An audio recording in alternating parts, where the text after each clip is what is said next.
If you've seen any other video on this channel, you know we're less grimdark and more Lisa Frank.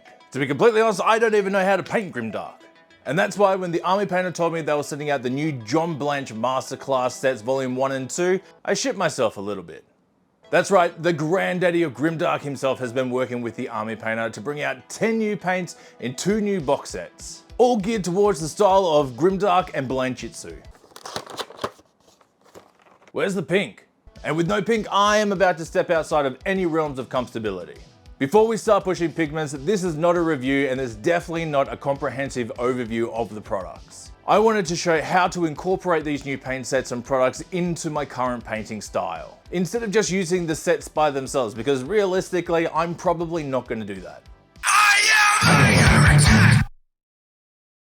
Doing as we always do, starting off with a black primer before we kick into Terrestrial Titan.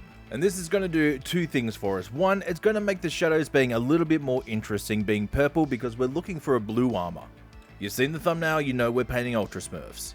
And 2, this is going to take the edge off the black so all of our colors that go on top can actually stand out and don't get desaturated by having such a dark primer.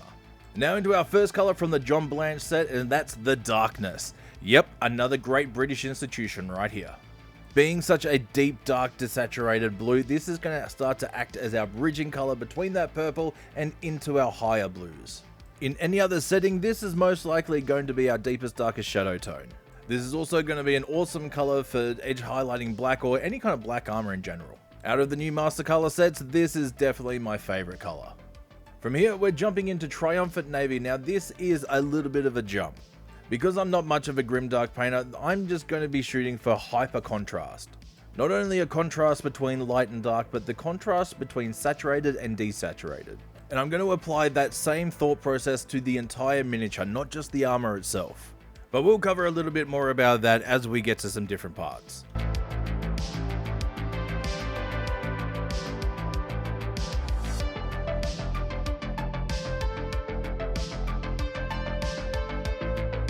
Once you finish with the Triumphant Navy, we are going into Imperial Navy. This is our first jump into the vivid and more saturated blues. You can already start to see with the little bit that we've added here that the contrast between light and dark is kind of what fills out our values, and the contrast between desaturated and saturated is what really starts to give it an atmosphere. And as artistically pretentious as that sounds, that's kind of what I'm aiming for here. Now here's where things really start to kick off once we start adding Regal Blue. Because not only does this add saturation, it's also adding light contrast. You may notice because this is a little bit more grimdark, I'm not worried about smoothness. I don't care about blends, I don't care about a smooth application. In fact, I actually want to create a little bit of texture. So there's very few smooth brush strokes. A lot of this is stippling, and if you've never heard of stippling before, it's basically creating little dots, swipes and splotches.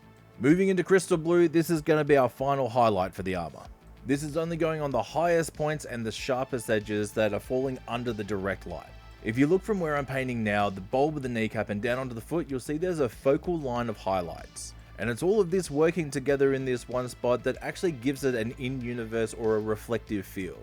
If you plan on using this video in the future for the recipe, let's break it down with some diagrams.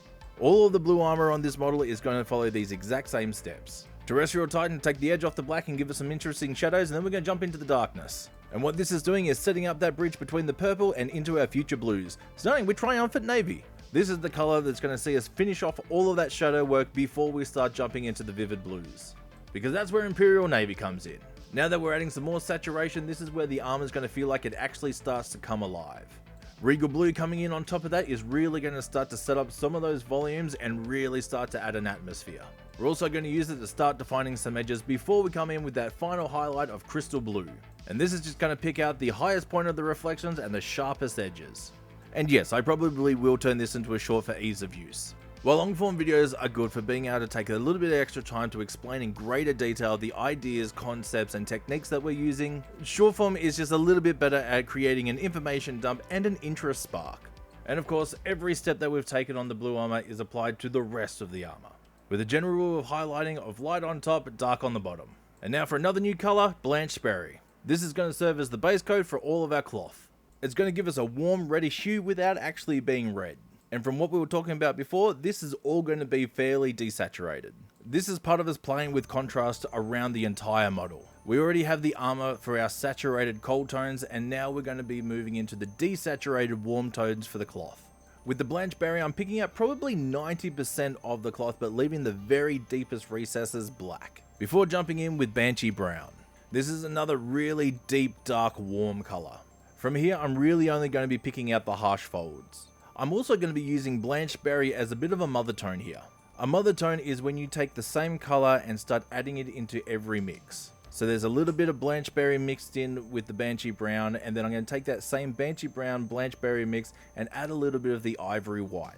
And because the Ivory White is also a warm off-white, it's going to start to desaturate again. So every single time I'm jumping up in layer to start picking out all these harsh folds, I'm jumping up with a little bit more of this Ivory White in every little bit of the mix. And of course, this is Grimdark. Again, we're not worried about any of the smoothness or any blends. I'm just really roughly hashing and scratching and stippling in these colors.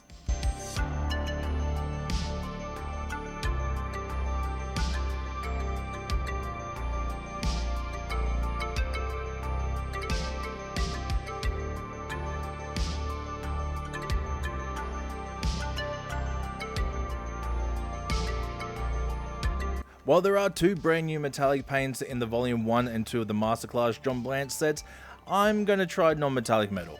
And we're going to use the same mother tone idea with the Moonbeam Yellow.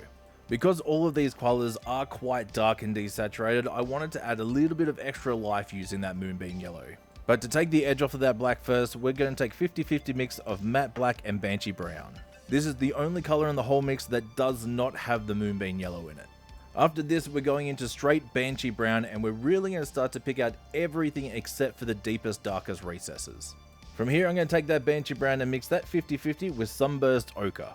Sunburst Ochre is actually an addition to the existing Fanatic line. It's from the yellow family and one step down from Demigod Flames, which is actually the color that I typically use when I'm painting non-metallic metal gold.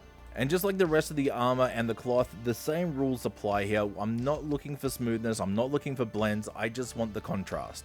Right here, I'm using a pure Sunburst Ochre with just a tiny bit of that Moonbeam Yellow, just for a little extra saturation and kick.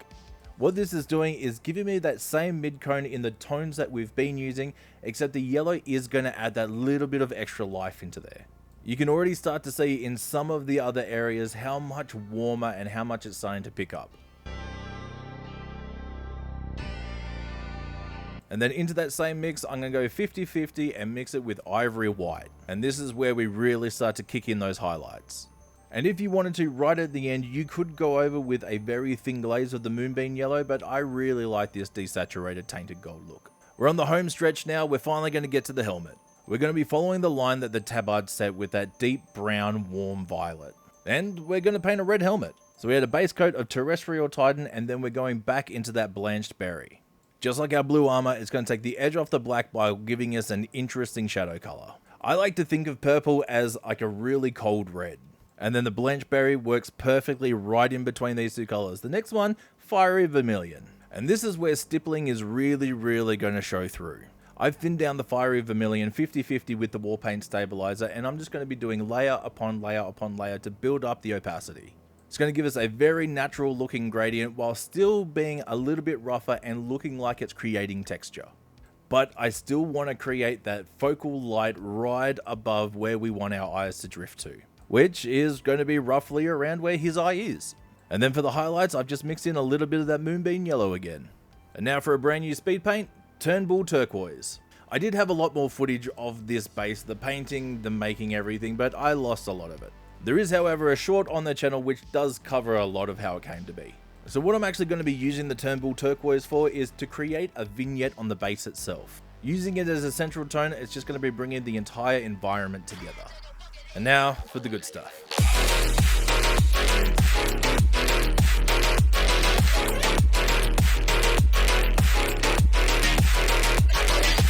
This is definitely not your traditional Grand Daddy's Grimdark, but I think it does kind of encapsulate the feeling and the atmosphere of what that dystopian future is supposed to be. And I don't know about you, but I'm pretty happy with that. I just want to say a massive thank you to the Army Painter for sending out the John Blanche Masterclass sets Volume 1 and 2. And a massive thank you for you guys for making it all the way through the end of this video. I know that this isn't my typical style, but it's something. And if you got anything from this video, consider hitting that like and subscribe, because it really does help the channels out. It kind of helps the algorithm figure out that people kind of want to watch some of this stuff sometime maybe. And if you really liked it and you want to see more videos of us painting stupid things in the future, there's a Patreon. And now that we're all finished up here, you can go watch a video of somebody that actually knows what they're doing.